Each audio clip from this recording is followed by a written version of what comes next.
Hi నమస్తే welcome to Myra Media. నేను మీ కేవీఆర్. మార్గదర్శి స్కామ్ ఈ దేశ చరిత్రలో ఎంత పెద్దటి స్కామో తెలిసిందే కదా. ఓ తెలుగు స్టాంపుల కుంభకోణం కావచ్చు, Ketan Parekh stock market scam కావచ్చు, ఇట్లా చెప్పుకుంటూ పోతే చాలా ఎన్నెన్నో. అట్లాంటిది తెలుగు రాష్ట్రాల్లో మార్గదర్శి స్కామ్ గురించి ఇక కొత్తగా తెలియందే ఉంది. 1965లో మార్గదర్శి స్కామ్ దాన్ని ఒక హిందూ అవిభాజ్య కుటుంబంలో భాగంగా దాన్ని ఏర్పాటు చేసి చీటీలు కట్టించుకొని ఆ నిధులను వాస్తవానికి ఆర్బీఐ రూల్స్ ప్రకారం బయటికి తరలించకుండా, వేరే వ్యాపారాల్లో పెట్టకుండా, కేవలం డిపాజిట్‌దారుల నమ్మకానికి వమ్ము చేయకుండా నడిపించాల్సిన వ్యవహారాన్ని ఇంక ఈనాడు రామోజీరావు ఎట్లా వాడుక దొబ్బిండో, దాని మీద ఫైల్ అయిన కేసులేంటో అందరికీ తెలిసిందే కదా. ఈ రోజు వరకు కూడా న్యాయం జరగక తమ పెట్టుబడికి డిపాజిట్లు తిరిగి రాక ఇబ్బందులు పడతా ఉన్న వాళ్ళు చాలామంది. 2004లో వైఎస్ రాజశేఖర రెడ్డి అధికారంలోకి వచ్చిన తర్వాత ఉండవెల్లి అరుణ్ కుమార్ సుదీర్ఘ న్యాయ పోరాటం చేయడంతో ఇప్పుడిప్పుడే ఆ కేసు ఇక ఫైనల్ హియరింగ్ దాకా వచ్చిందనమాట.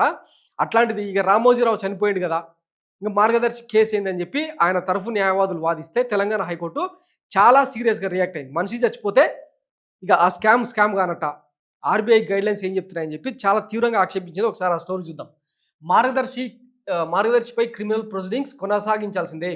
కౌంటర్లో తెలంగాణ హైకోర్టుకు నివేదించిన రిజర్వ్ బ్యాంక్ ఆఫ్ ఇండియా కర్త రామోజీ మరణించినంత మాత్రాన బాధ్యతల నుంచి మార్గదర్శి తప్పించుకోజాలదు. మార్గదర్శి రామోజీ వాదనల్ని శుద్ధ అబద్ధాలే. చట్టవిరుద్ధ డిపాజిట్ల స్వీకరణపై ఫిర్యాదు అందలేదన్నది అవాస్తవం. మార్గదర్శి అక్రమ డిపాజిట్లపై మాకు ప్రజలు డిపాజిటర్ల నుంచి ఫిర్యాదులు అందాయి. డిపాజిట్ల స్వీకరణ చట్టవిరుద్ధమని చెప్తూనే వచ్చాం. సెక్షన్ 45S వర్తిస్తుందని కూడా చెప్పాం. డిపాజిట్ల స్వీకరణకు మేము సర్టిఫికేట్ ఇచ్చామనడం అబద్ధం. డిపాజిట్ల వసూలుకు మేము ఎలాంటి అనుమతులు ఇవ్వలేదు. మార్గదర్శి రామోజీరావుల డిపాజిట్ల స్వీకరణ చట్టవిరుద్ధమే. ఇది సెక్షన్ 50B(5)A ప్రకారం శిక్షార్హం. మార్గదర్శి అనుబంధ పిటిషన్ను కొట్టేయండి.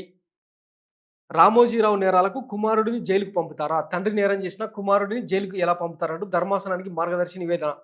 అవకతవకలకు రామోజీనే బాధ్యుడు, కుటుంబ సభ్యులకు దాంతో ఏం సంబంధం అని వితండ వాదన.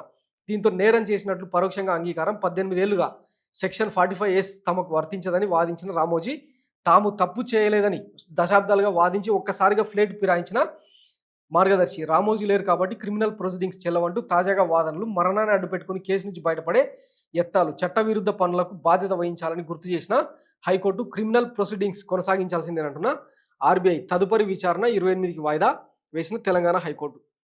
సో ఇది వార్త అనమాట. Therefore, the criminal proceedings initiated against HUF shall continue even after the death of petitioner number 2, i.e. the Karla of the HUF అని చెప్పి నిన్న ఇచ్చిన తీర్పు అనమాట. మార్గదర్శి ఫైనాన్సెస్ దాని కర్త రామోజీరావుల చట్ట ఉల్లంఘనకు సంబంధించి reserve bank of India RBI పలు కీలక విషయాలను తెలంగాణ హైకోర్టు ముందుంచింది.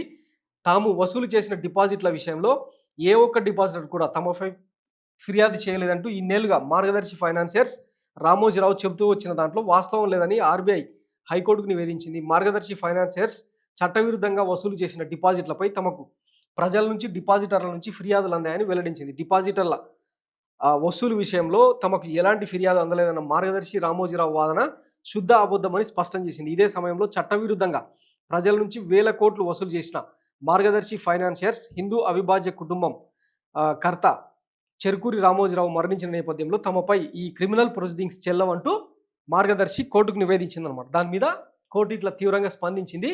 విచారణ కొనసాగుతూనే ఉంటుంది. ఏదో ఒక రోజు ఖచ్చితంగా ఈ పాపం పండే రోజు ఖచ్చితంగా వస్తుంది. లేకపోతే ఒక ప్రభుత్వాన్ని అల్లాడించి, ఆటాడించి వేల కోట్ల ఆస్తులను పోగేసుకున్న విధానం ఈ రాష్ట్ర ప్రజలకు తెలియదా? దీనికి సంబంధించి సాక్ష్యాధారాలు అన్నీ కూడా ఉండవెల్లి అరుణ్ కుమార్ లాంటి వాళ్ళు కోర్టుల ముందర, ఆర్బీఐ ముందర పెట్టినా కూడా ఇంకా నానుస్తూ పోతున్నారంటే అసలు చట్టాలు ఎవరి కోసం పనిచేస్తున్నాయి? సో చూద్దాం. ఇంకా ఈ నెల 28న తుది విచారణ, తదుపరి విచారణ జరిగే అవకాశం ఉందని చెప్తున్న నేపథ్యంలో మార్గదర్శి మీద ఎట్లాంటి హీరింగ్ వస్తుందో వేచి చూద్దాం. Thanks for watching Myra Media. నేను మీ కేవీఆర్. Thank you.